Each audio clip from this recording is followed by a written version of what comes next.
Good morning students. Our next topic is putting political theory to practice. तो political theory को हम practice में कैसे ला सकते हैं।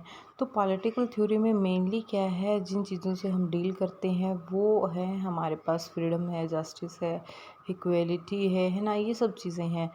तो that which deal with the origin, meaning and significance of political ideas that we are familiar with, such as freedom, equality, citizenship, justice, development, nationalism, secularism and so on.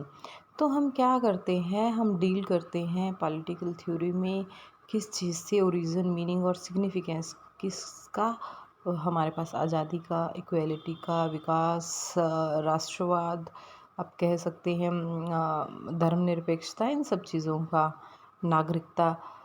When we begin a debate or argument on any topic, we usually ask what does it mean. जब हम debate करते हैं तो हम mainly question करते हैं कि इसका मतलब क्या है और ये कितना मैटर करता है।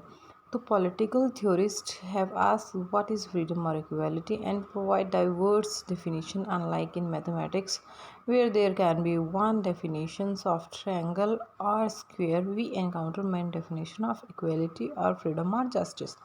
तो जैसे मैथमेटिक्स में क्या होता है कि स्क्वायर की, ट्रायंगल की एक ही डेफिनेशन होती है कि जिसकी 3 भुजाएं हैं, 3 साइड्स हैं, वो ट्रायंगल है। जिसकी 4 इक्वल साइड्स हैं, डायगोनल्स भी जिसके इक्वल हैं, वो स्क्वायर है। ठीक है। तो आप क्या कह सकते हैं कि बहुत सारे डेफिनेशंस हैं फ्रीडम की, इक्वालिटी की, अलग अलग थिंकर के हिसाब से। आपकी बुक में एक वो दे रखा है, बुक का एक कन्वर्सेशन दे रखा है सुकरात का, सुकरात आप जिसको कह सकते हैं। तो उसमें अगर कन्वर्सेशन आप पढ़ना चाहते हैं तो ऊपर दे रखा है। नेक्स्ट है हमारे पास, this is because term like equality concern our relationship with our human being rather than with things. तो इक्वेलिटी जैसी टर्म जो है वो क्या करते हैं, हमारे जो रिलेशनशिप हैं वो ह्यूमन बींग्स के साथ कंपेयर करते हैं, ना कि चीज़ों के साथ। इक्वेलिटी ह्यूमंस में हो सकती है, जेंडर बेसिस पे हो सकती है, लेकिन ऐसे नहीं हो सकती कि फ्रिज मुझसे लंबा है, मैं फ्रिज से छोटा क्यों हूँ, है ना। ये ऐसे नहीं हो सकता कि बेड की चौड़ाई ज़्यादा है, मेरी चौड़ाई इतनी क्यों नहीं है। इस बेसिस पे नहीं हो सकता, है ना। ये किस बेसिस पे होता है, person to person equality matter करती है। Human being unlike thing have opinions on issue like equality and many opinion need to be understood and harmonised.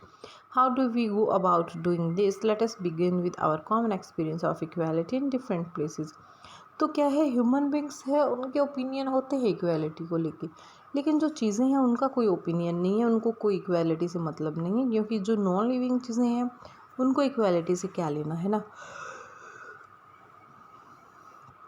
तो हम क्या करते हैं, अलग अलग जगह पे अपनी कॉमन एक्सपीरियंस से इक्वालिटी को पढ़ते हैं। तो आपके यहाँ बहुत सारी चीज़ें दे रखी है, बहुत एग्जांपल है, जैसे कि कोई क्यू लगी होती है, हम वेट कर रहे होते हैं अपनी बारी आने का, हम लाइन में खड़े हैं, कहीं बैंक में हैं, कहीं फीस डिपॉजिट करवा रहे हैं, कुछ भी कर रहे हैं।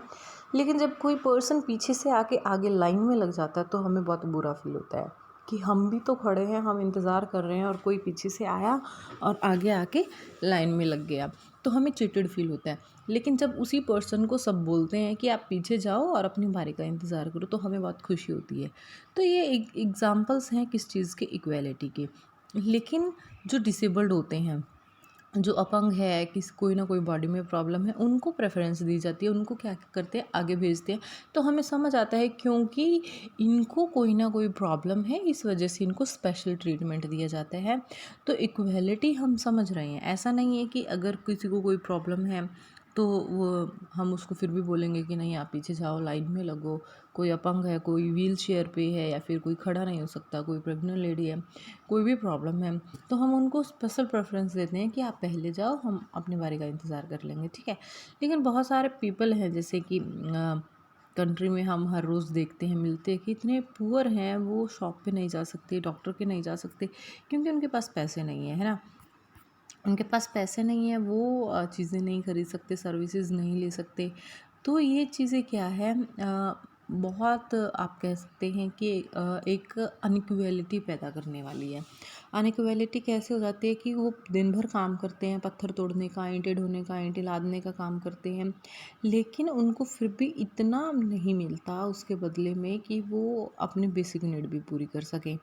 ठीक है, तो इससे क्या होता है सोसाइटी में, हमें क्या लगता है कि फेयरनेस नहीं है। फेयरनेस नहीं है तो क्या है कि कुछ लोगों का शोषण हो रहा है और उससे कुछ लोग जो है फ़ायदा उठा रहे हैं इकोनॉमिकली।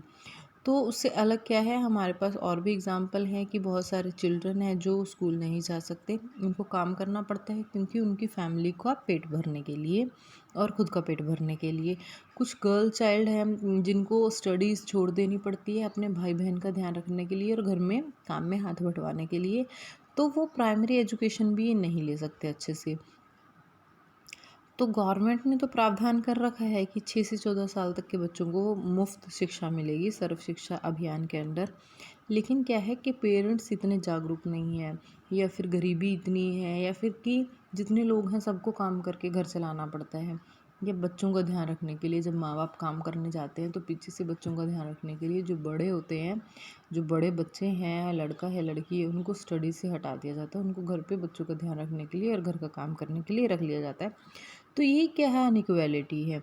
इससे अलग हम बहुत सारे अनइक्वालिटी देखते हैं, जैसे प्लेग्राउंड में है या फिर कहीं भी आप कह सकते हैं, लेकिन उससे अलग जो अनेबल्ड हैं या डिसेबल्ड हैं, उनकी जो प्रॉब्लम है वो हम समझ रहे हैं। इक्वल अपॉर्चुनिटी का मतलब ये नहीं है कि सभी को बिल्कुल इक्वल ही दे। कोई अगर स्पेशल है, थोड़ा सा स्पेशल नीड है किसी की, उसको हम स्पेशल ट्रीटमेंट देते हैं, सभी गवर्नमेंट भी स्पेशल ट्रीटमेंट देती है। तो क्या इसको अगर हम देखें तो ये फेयर डिस्ट्रीब्यूशन ऑफ रिसोर्सेज है। मतलब जैसे कि कुछ लोग काम करते हैं दिन भर, लेकिन फिर भी वो अपनी फैमिली का पेट नहीं भर सकते, उनको इतना पैसा नहीं मिलता, वेजेस उनकी इतनी नहीं होती है ना। तो ये जो एक हमें रिक्वायर करता है, क्या रिक्वायर करता है कि कोई तो इस फेयरनेस के लिए रिस्पॉन्सिबल हो कि सारे काम बिल्कुल फेयर होने चाहिए, कि एटलीस्ट एक पर्सन दिन भर काम करके अपनी फैमिली की बेसिक नीड तो पूरी कर सके। So the reason we have many definitions is because the meaning of equality is depend on the context. We started with what is meant of ourselves and then proceeded to consider others. We discover many layer of meaning we have doing political theory without realizing it. तो हमारे पास बहुत सारी definition equality की इस वजह से है क्योंकि उसके कंटेक्स्ट हैं जो वो वेरी करते हैं। तो हम क्या कर रहे हैं, जैसे हम अपने आप से अगर हमने कभी ऐसी चीज़ें फेस की है तो हम कैसे कंसीडर करेंगे उसको, पॉलिटिकल थ्योरी से रिलेट करेंगे। तो हर पर्सन के लिए इन चीज़ों के बहुत सारे लेयर्स होते हैं, बहुत सारे मीनिंग्स होते हैं, ठीक है। तो पॉलिटिकल थ्योरिस्ट क्या क्लैरिफाई करते हैं कि कैसे पॉलिटिकल कंसेप्ट को कैसे वो समझें और कैसे उसको एक ऑर्डिनरी लैंग्वेज में यूज़ करें, है ना।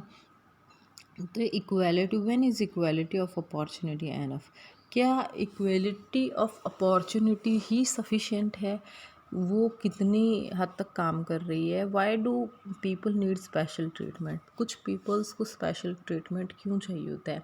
जैसे जो वीआईपी लोग हैं तो वो कॉमन, उनको कोई डिसेबिलिटी भी नहीं है लेकिन उनको स्पेशल ट्रीटमेंट चाहिए होता है, वैसा क्यों होता है। How far and how long should special treatment be given, कब तक ऐसा चलता रहेगा, कब तक। Should poor children be given mid day meals to encourage them to stay in school, क्या जो मिड डे मील दे रहे हैं बच्चों को कि वो स्कूल आएँ और स्कूल में रहें कम से कम दोपहर के खाने के लिए। तो मिड डे मील एक स्कीम चलाई है बच्चों को अट्रैक्ट करने के लिए कि वो स्कूल आएँ। These are some questions which they address. As you see, these issues are eminently practical. They provide guidelines for framing public policies on education and employment. तो ये बहुत सारे क्वेश्चन हैं, बहुत सारे इश्यूज़ हैं जो कि अपने आप में सफिशिएंट हैं, जो फ्रेम करने के लिए जो पब्लिक पॉलिसीज़ बनती हैं या जो एजुकेशनल या एम्प्लॉयमेंट प्रोग्राम्स बनते हैं उनके लिए। As in the case of equality, so also in the case of other concept, political theorists engage with everyday opinion, debate possible meaning and thresh out policy options, freedom, citizenship, right, development, justice, equality, nationalism, secularism, and some of the concepts that we'll discuss in the following chapter. तो क्या है, ऐसे concept पर जो political theorist हैं वो क्या करते हैं, हर दिन का जो ओपिनियन है वो बताते हैं, और डिबेट अगर पॉसिबल हो तो इन ऑप्शंस पे डिबेट पॉलिसीज़ ऑप्शन पे बनाई जाती है, ठीक है।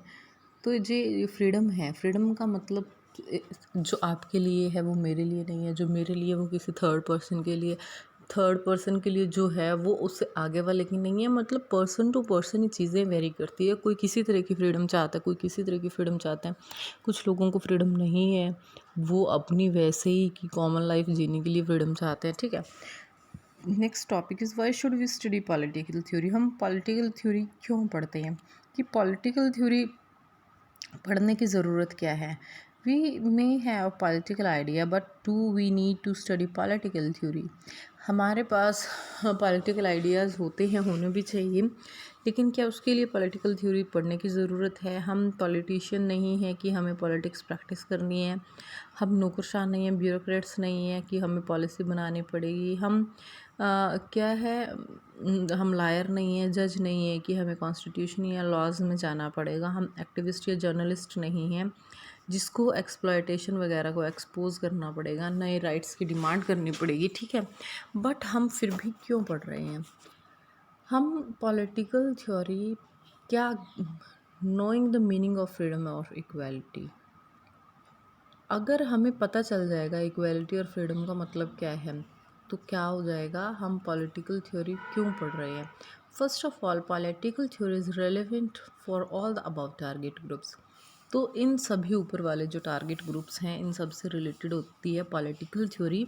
तो अगर हम अभी पॉलिटिकल थ्योरी पढ़ेंगे ना, तो इन फ्यूचर अगर हमें इनमें से किसी भी प्रोफेशन में जाना है तो हमें हेल्प हो जाएगी, ठीक है। ऐसा नहीं है कि अब do we not learn mathematics, although not all of us will become mathematician or engineer।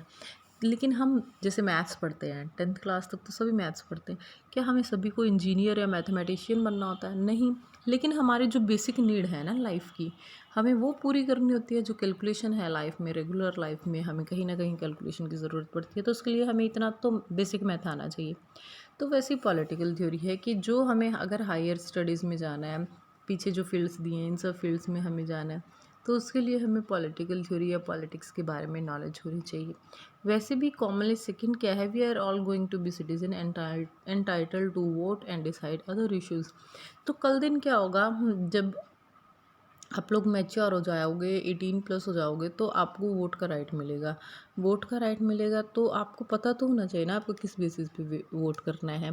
आपको इश्यूज़ का पता होना चाहिए, अपनी सोसाइटी को कैसे, समाज को कैसे, एक समाज में कैसे रहना है, कैसे फॉर्म करना है, क्या चीज़ें हैं जो चाहिए हैं, क्या चीज़ें हैं जो नहीं चाहिए। तो ऐसा नहीं है कि जो सिर्फ मीडिया है वही चीज़ें बताएगा, हमें खुद से भी चीज़ों की नॉलेज होनी चाहिए, ठीक है।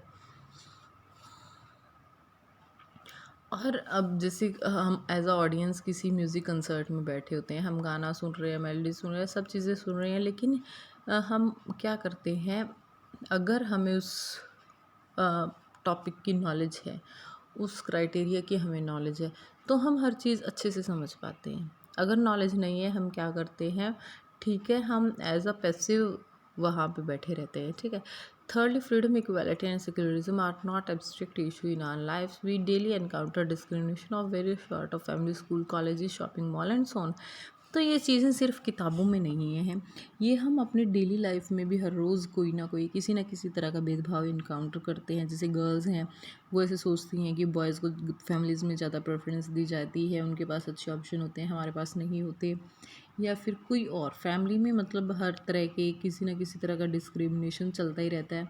स्कूल में हो गया या फिर कॉलेज में हो गया, कहीं आप शॉपिंग करने गए हो, वहाँ पे जेंडर बेसिस पे, क्लास पे, कलर पे, किसी भी चीज़ पे अगर आपके पास ऐसा ट्रीटमेंट आ रहा है, ऐसा ट्रीटमेंट हो रहा है, तो इसका मतलब क्या है कि आप डे टू डे लाइफ में इन चीज़ों को फील कर रहे हो। What political theory encourage us to do, examine our ideas and feelings about political things. तो पॉलिटिकल थ्योरी क्या करती है, बताती है कि हम कैसे एग्जामाइन करें अपने आइडियाज़ को इन चीज़ों से लेके, मतलब कि कैसे डिस्क्रिमिनेशंस होते हैं, कैसे लाइफ चेंज होती है, कैसे लोगों के ऊपर फ़र्क पड़ता है, कहीं ना कहीं हर किसी को किसी ना किसी तरह का भेदभाव इनकाउंटर करना पड़ता है। Finally as student we enjoy debates and election competitions we have opinions about what is right and wrong. तो हमें क्या है, एज अ स्टूडेंट हम एंजॉय करते हैं डिबेट्स, क्या सही है क्या गलत है, जस्टिस वगैरह, इन सब चीज़ों पे हमें क्या है एक टोटल नॉलेज हो जाती है, कैसे हमें सोसाइटी में रहना है, कैसे सोचना है, कैसे कॉमन इंटरेस्ट के लिए हमें काम करना है। तो इसके साथ हमारा चैप्टर कंप्लीट हो जाता है। नेक्स्ट चैप्टर हम नेक्स्ट वीडियो में करेंगे।